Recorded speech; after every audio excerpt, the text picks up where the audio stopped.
Hello students, आज के lecture में हम लोग डिस्कस करेंगे अबाउट आयनिक रेडियाई। देखिए, आयनिक रेडियाई जो है, सबसे पहली चीज़ कि आयन आप कैसे कैसे बना सकते हो। ठीक है, एक एटम से आप किस किस टाइप के आयन बना सकते हो, उनको क्या कहते हैं, पहले तो वो देखो। ठीक है, सपोज करो हमारे पास एटम है ए। ठीक है, तो उस एटम के अंदर हम क्या कर सकते हैं, आइदर आप इलेक्ट्रॉन को ऐड कर सकते हो और आप इलेक्ट्रॉन को निकाल सकते हो। ठीक है, तो इलेक्ट्रॉन जब ऐड होगा, इलेक्ट्रॉन नेगेटिव चार्ज कैरी करता है। ठीक है, नेगेटिव चार्ज कैरी करने से आपके एटम पे एक नेगेटिव चार्ज आ जाएगा, और जब इलेक्ट्रॉन निकालोगे, क्योंकि नेगेटिव चार्ज आप सिस्टम से निकाल रहे हो, तो चार्ज क्या आज बचेगा इसके ऊपर, पॉजिटिव चार्ज। ठीक है, जब आप एटम में से इलेक्ट्रॉन को निकालोगे तो जो आयन बनेगा उसको हम बोलेंगे कैटायन। तो कैटायन होता है जिन पे पॉजिटिव चार्ज होता है। ठीक है, और जब आप एटम में इलेक्ट्रॉन डालोगे तो बनेगा अनायन, और एटम को हम बोलेंगे पेरेंट एटम। ठीक है, पेरेंट एटम मींस इस एटम में से ही मिलकर अनायन और कैटायन बने हैं। हमें ये कंपेयर करना है कि इनकी रेडियस किस ऑर्डर में होती है। ठीक है, कि पेरेंट एटम से अनायन की रेडियस बड़ी होगी या छोटी, सिमिलरली कैटायन। ठीक है, सबसे पहले हम डिस्कस करते हैं कैटायन के बारे में। ठीक है, देखिए, सबसे पहले कैटायन देखिए यहां पे।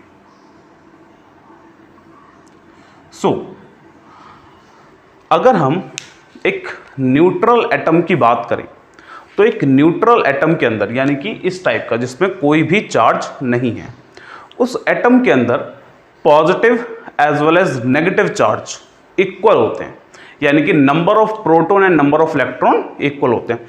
तो आप ये बोल सकते हो कि जो एक न्यूट्रल एटम है, यानी पेरेंट एटम जो है, पेरेंट एटम के अंदर number of electron number of proton के इक्वल होते हैं। ठीक है, लेकिन जैसे ही पेरेंट एटम से, इस पेरेंट एटम से आप कैटायन बनाते हो, ठीक है, पेरेंट एटम से जैसे ही हम कैटायन बनाएंगे, तो कैटायन बनने से हुआ क्या है, आपने एक इलेक्ट्रॉन निकाल दिया। एक इलेक्ट्रॉन हमने निकाला था पेरेंट एटम से जब कैटायन बनाया था। तो जब कैटायन बनाया तो हमने क्या चीज़ ऑब्जर्व करी कि इलेक्ट्रॉन कम हो गए। ठीक है, इलेक्ट्रॉन कम हो गए, यानी कि इस केस में नंबर ऑफ इलेक्ट्रॉन कम है with respect to number of proton. और जो नंबर ऑफ इलेक्ट्रॉन प्रोटॉन की हम बात कर रहे हैं, ये एक्चुअली होता क्या है, number of proton basically Z है, यानी कि न्यूक्लियर चार्ज को रिप्रेजेंट करता है। न्यूक्लियर चार्ज को हमने जब एटॉमिक रेडियस में वेरिएशन पढ़ा था, ठीक है, तब हमने ये चीज़ डिस्कस भी करी थी कि एटॉमिक जो न्यूक्लियर चार्ज है वो डायरेक्टली प्रोपोर्शनल होता है नंबर ऑफ प्रोटॉन के, कितने प्रोटॉन है उतना ही न्यूक्लियर चार्ज होगा। तो number of proton nuclear charge को डिनोट कर रहे हैं। अब देखो होगा क्या, एटम में जब इलेक्ट्रॉन्स कम हो गए तो ये जो न्यूक्लियर चार्ज है, अब जितने बचे हुए इलेक्ट्रॉन हैं उनको और क्लोजली पुल कर लेगा, क्योंकि उसका जो डिस्ट्रीब्यूशन है पहले इक्वल था, मतलब number of proton number of electron के इक्वल थे। तो जो चार्ज यहाँ पर ये लगाएंगे प्रोटॉन, उससे ज़्यादा इफेक्ट यहाँ पे लगा सकता है, क्योंकि यहाँ पे प्रोटॉन का नंबर ज़्यादा है, जिस वजह से वो इलेक्ट्रॉन को और क्लोजली अपनी तरफ पुल कर लेगा। जब वो अपने क्लोज पुल करेगा तो न्यूक्लियस इलेक्ट्रॉन को क्लोज पुल कर रहा है, तो एटॉमिक रेडियस क्या होगी, घट जाएगी। तो इस केस में हम लोग क्या बोलते हैं, कैटायन के केस में, क्योंकि न्यूक्लियर चार्ज का जो इफेक्ट है, जिसको हम इफेक्टिव न्यूक्लियर चार्ज बोलते हैं, उसकी वैल्यू इंक्रीज हो जाएगी। ठीक है, क्योंकि नंबर ऑफ इलेक्ट्रॉन्स के कमी होने से न्यूक्लियर चार्ज को जो इफेक्ट अब जो पड़ रहा है लास्ट शेल पे, वो इफेक्ट इंक्रीज हो जाएगा, जिस वजह से इलेक्ट्रॉन को और क्लोजली पुल कर लेगा न्यूक्लियस, जिस वजह से साइज डिक्रीज हो जाएगा। तो हम लोग इस केस में क्या बोलेंगे, इस केस में हम ये बोलेंगे कि जो कैटायन है उसका साइज छोटा होता है with respect to their parent atom. Because reason क्या है, रीज़न ये है कि Z इफेक्टिव यानी कि effective nuclear charge in parent atom is higher than cation. ठीक है, कैटायन से ज़्यादा होता है। और कई केसेस में तो आपको शेल में भी चेंजेस दिखेंगे। कैसे शेल में चेंज, कैसे बात कर रहे हैं हम, जैसे एग्जाम्पल लेते हैं हम। सपोज करो हमारे पास है पोटेशियम। ठीक है, पोटेशियम है, पोटेशियम को हम कंपेयर करना चाहते हैं K पॉजिटिव से। एक कैटायन हो गया और एक पेरेंट एटम हो गया। अब दोनों की अगर हम इलेक्ट्रॉनिक कॉन्फिगरेशन देखें तो पोटेशियम की इलेक्ट्रॉनिक कॉन्फिगरेशन होती है 4s1, आउटर मोस्ट शेल में एक इलेक्ट्रॉन होता है। इससे पहले की अगर हम लिखें तो 3s2 3p6।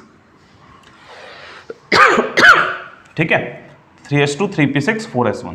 और K प्लस की कॉन्फिगरेशन क्या होगी, एक इलेक्ट्रॉन निकल गया आउटर मोस्ट शेल से, तो यानी कि यहां बचेगा 3s2 3p6। तो हुआ क्या है, जैसे ही आपने एक इलेक्ट्रॉन निकाला तो जो आउटर मोस्ट शेल थी, फोर्थ शेल, उसमें एक ही इलेक्ट्रॉन था, वो पूरी तरह से खत्म हो जाएगा। यानी कि अगर इसकी बात, इस एटम की अगर हम बात करें तो ये एटम कुछ इस टाइप का है, पहली शेल, दूसरी, तीसरी, चौथी। न्यूक्लियस से ये इतना डिस्टेंस पे है, इतने डिस्टेंस पे है। वहीं पे अगर इसकी बात करें तो इसमें सिर्फ थर्ड शेल है, फोर्थ शेल नहीं है। ठीक है, तो यहाँ पे 1 2 एंड 3, तो यहाँ पे शेल का भी डिक्रीज हो रहा है। तो कुछ केसेस में जब आप इलेक्ट्रॉन को निकालते हो तो शेल भी डिक्रीज हो जाती है। तो हम ये भी लिख सकते हैं, in some cases number of shell in cation is less than parent atom. और जनरली ये चीज़ आपको देखने को मिलेगी अल्कली मेटल्स में, अल्कलाइन अर्थ मेटल्स में। ठीक है, यानी कि ग्रुप 1 और ग्रुप 2 में आपको देखने को मिलेगी ये चीज़। इसमें हम लिख भी सकते हैं एग्जाम्पल हमने लिख लिया पोटेशियम और K प्लस वाला। ठीक है, तो शेल के डिक्रीज होने से साइज में बहुत ड्रास्टिक चेंज आएगा, बहुत ज़्यादा साइज डिक्रीज हो जाएगा। तो ये रीज़न है हमारे पास क्यों कैटायन का साइज जो होता है वो कम होता है with respect to parent atom. ठीक है, नेक्स्ट आ जाइए, कैटायन के बाद हमारे पास आता है अनायन। अनायन में भी हम सेम चीज़ पढ़ेंगे बिल्कुल। अनायन में क्या होगा, अब अनायन की अगर आप बात करो, जैसे हमने यहाँ पे बोला कि एक न्यूट्रल एटम में number of electron proton equal होते हैं, तो न्यूट्रल एटम में इक्वल होंगे। लेकिन जैसे ही हम एक इलेक्ट्रॉन ऐड कर देंगे तो इलेक्ट्रॉन के ऐड करने से नंबर ऑफ इलेक्ट्रॉन ज़्यादा हो जाएंगे with respect to number of proton. ठीक है, नंबर ऑफ इलेक्ट्रॉन ज़्यादा हो जाएंगे अनायन के केस में विद रिस्पेक्ट टू प्रोटॉन। इस केस में जो न्यूक्लियर चार्ज का जो डिस्ट्रीब्यूशन होगा वो डिक्रीज हो जाएगा, क्योंकि पेरेंट एटम से जब हम अनायन की तरफ गए हैं, पेरेंट एटम से जब आप अनायन की तरफ गए हो तो नंबर ऑफ इलेक्ट्रॉन्स बढ़ रहे हैं, और नंबर ऑफ इलेक्ट्रॉन बढ़ने से ना क्या होता है, इंटर इलेक्ट्रॉनिक रिपल्शन भी बढ़ने लगती है, जो साइज को इंक्रीज करती है। लास्ट जो वीडियो है उसमें हमने ये चीज़ डिस्कस करी थी कि इंटर इलेक्ट्रॉनिक रिपल्शन जब बढ़ता है, यानी इंटर इलेक्ट्रॉनिक रिपल्शन एक ऐसा फैक्टर था जो साइज को बढ़ाता था। ठीक है, तो यहाँ पे जैसे ही आप एक इलेक्ट्रॉन ऐड करोगे तो इंटर इलेक्ट्रॉनिक रिपल्शन जो है वो इंक्रीज होगा, और इसके इंक्रीज हो जाने से जो साइज है वो भी एटम का इंक्रीज हो जाएगा। Size, inter electronic repulsion increase होगी, साइज इंक्रीज होगा। और दूसरा फैक्टर हम लोग क्या बोल सकते हैं, जेड इफेक्टिव, जो इफेक्ट लग रहा है न्यूक्लियर चार्ज का वो भी डिक्रीज हो जाएगा, बिकॉज नंबर ऑफ इलेक्ट्रॉन्स ज़्यादा है विद रिस्पेक्ट टू प्रोटॉन। तो ये दो हमारे पास मेजर फैक्टर्स आते हैं जो कि बताते हैं कि अनायन की रेडियस ज़्यादा होगी with respect to parent atom. तो यहाँ हम लोग क्या लिखेंगे, यहाँ हम लिखेंगे कि radius of अनायन is greater than there parent atom. ठीक है, और अगर आप तीनों को कंपेयर करो आप, ठीक है, पेरेंट एटम, कैटायन और अनायन, तो आप क्या बोल सकते हो, आप ये बोल सकते हो कि अनायन की रेडियस सबसे बड़ी, उसके बाद पेरेंट एटम, देन कैटायन। तो ये हमारे पास एक ऑर्डर आ जाता है एटॉमिक आयनिक रेडियाई का। ठीक है, सो इसका हम एक एग्जांपल भी देख लेते हैं। जैसे हमारे पास एग्जांपल हो गया, हमारे पास क्लोरीन है, ठीक है, और Cl पॉजिटिव है और Cl नेगेटिव है। अगर इन तीनों की एटॉमिक रेडियस हमें कंपेयर करनी हो तो कैसे कंपेयर करी जाएगी? ये अनायन है, ये कैटायन है, ये पेरेंट एटम है, तो जस्ट अरेंज कर दो, अनायन की रेडियस सबसे ज़्यादा, then parent atom, then cation.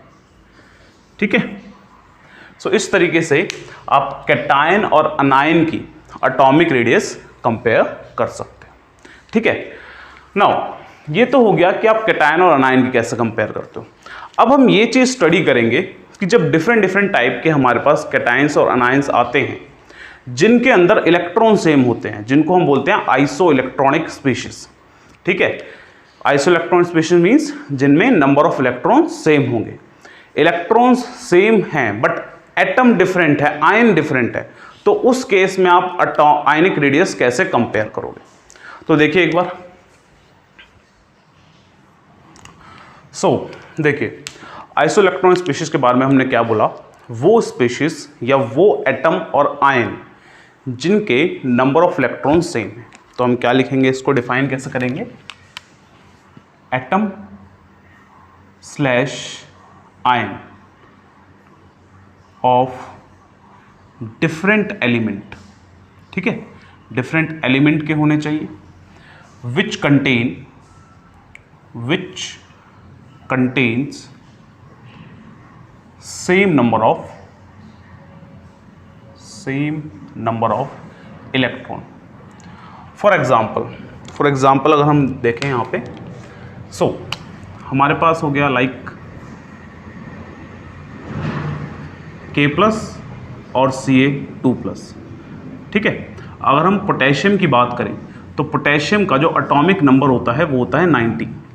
ठीक है, एटॉमिक नंबर होता है 19, यानी Z की वैल्यू 19 है।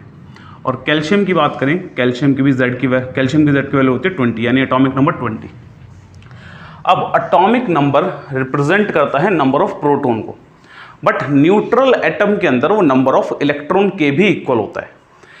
अब इतने इलेक्ट्रॉन हैं पोटेशियम के अंदर और इतने इलेक्ट्रॉन हैं कैल्शियम के अंदर, बट एक पॉजिटिव चार्ज आने का मतलब क्या है, इससे एक इलेक्ट्रॉन निकाला गया है। तो यानी कि अगर इलेक्ट्रॉन्स की बात करें तो 19 माइनस ये जो पॉजिटिव चार्ज है, इसके वजह से हमने एक माइनस कर दिया, तो 18 इलेक्ट्रॉन है इसके पास। सिमिलरली कैल्शियम की अगर हम बात करें, 20 इसके पास इलेक्ट्रॉन न्यूट्रल स्टेट में है, लेकिन 2 पॉजिटिव चार्ज आने की वजह से इससे 2 इलेक्ट्रॉन निकाले गए हैं, तो इसके पास भी कितने आ गए, 18 इलेक्ट्रॉन। तो ऐसे स्पीशीज जिनके पास सेम नंबर ऑफ इलेक्ट्रॉन्स होते हैं उनको हम बोलते हैं आइसो इलेक्ट्रॉनिक स्पीशीज। अब अगर हमें आइसो इलेक्ट्रॉनिक स्पीशीज गिवन हो तो उनकी जो रेडियाई है, एटॉमिक नहीं बोलेंगे, आयनिक भी होगी। ठीक है, उनकी आयनिक रेडियाई जो है, ये सिंपल रेडियाई बोलें, कैसे कंपेयर करी जाएगी, किसकी रेडियस बड़ी किसकी छोटी होगी? तो देखिए आइसो इलेक्ट्रॉनिक स्पीशीज में हमने बोला नंबर ऑफ इलेक्ट्रॉन रहेंगे same, number of electron change नहीं होंगे। तो इलेक्ट्रॉन अगर सेम है तो हम क्या देख सकते हैं, हम देख सकते हैं न्यूक्लियस का चार्ज। सेम इलेक्ट्रॉन को हम न्यूक्लियस के चार्ज के अकॉर्डिंग देखेंगे, किस न्यूक्लियस के पास ज़्यादा चार्ज है। जिस न्यूक्लियस के पास ज़्यादा चार्ज होगा वो इलेक्ट्रॉन को ज़्यादा क्लोज पुल करेगा। ठीक है, तो सपोज करो हमारे पास आइसो इलेक्ट्रॉनिक स्पीशीज हैं like N3 negative, O2 negative, F negative, Na positive Mg2 positive और Al3 पॉजिटिव। ये हमारे पास आइसो इलेक्ट्रॉन स्पीशीज है। कैसे देख सकते हैं? नाइट्रोजन का एटॉमिक नंबर होता है 7, 3 पॉजिटिव नेगेटिव चार्ज है। नेगेटिव चार्ज का मतलब क्या होता है? इलेक्ट्रॉन ऐड करा गया, तो 7 + 3 10। यहां अगर हम देखें ऑक्सीजन का एटॉमिक नंबर होता है 8, ठीक है, तो इलेक्ट्रॉन कितने होंगे? 2 नेगेटिव है, यानी कि 2 इलेक्ट्रॉन एक्स्ट्रा हैं, 8 + 2 10। Similarly fluorine atomic number 9, 1 electron extra होगा, 10। सोडियम एटॉमिक नंबर 11, एक पॉजिटिव चार्ज है, पॉजिटिव चार्ज की वजह से एक इलेक्ट्रॉन निकालेंगे हम इसमें से, तो ये हो जाएगा अगेन 10। यानी आप जो भी देखोगे सब में 10 इलेक्ट्रॉन्स ही आएंगे आपके पास, ठीक है, सबके पास 10 इलेक्ट्रॉन्स है। और ये है हमारे पास Z एक्चुअली में क्या है? वही डायरेक्टली प्रोपोर्शनल होता है किसके? न्यूक्लियर चार्ज के। तो न्यूक्लियर चार्ज जिसका सबसे ज़्यादा स्ट्रांग होगा वो इलेक्ट्रॉन को उतना क्लोज पुल करेगा, क्योंकि सब में इलेक्ट्रॉन का नंबर तो सेम है, इलेक्ट्रॉन सब में सेम है। यहाँ पर 7 प्रोटॉन खींच रहे हैं, यहाँ 8 खींच रहे हैं, यहाँ 9, यहाँ 11, यहाँ 12, यहाँ 13। तो जहाँ सबसे ज़्यादा प्रोटॉन होंगे वहाँ साइज सबसे ज़्यादा घट जाएगा। तो हम यहाँ पे क्या बोल सकते हैं? साइज का ऑर्डर हमारे पास क्या होगा? सबसे ज़्यादा प्रोटॉन Al3+ के पास है, तो उसका साइज सबसे स्मॉलेस्ट होगा, ठीक है। तो ऑर्डर हम लोग क्या लिख सकते हैं? ऑर्डर हम लोग ये लिखेंगे कि N3 नेगेटिव का साइज होगा सबसे बड़ा, बिकॉज उसका न्यूक्लियर चार्ज सबसे कम है। उसके बाद O2 negative, then F negative, then Na positive, then Mg2 positive, then Al3 positive. तो ये हमारे पास ऑर्डर आ जाएगा आइसो इलेक्ट्रॉन स्पीशीज के रेडियस का, ठीक है।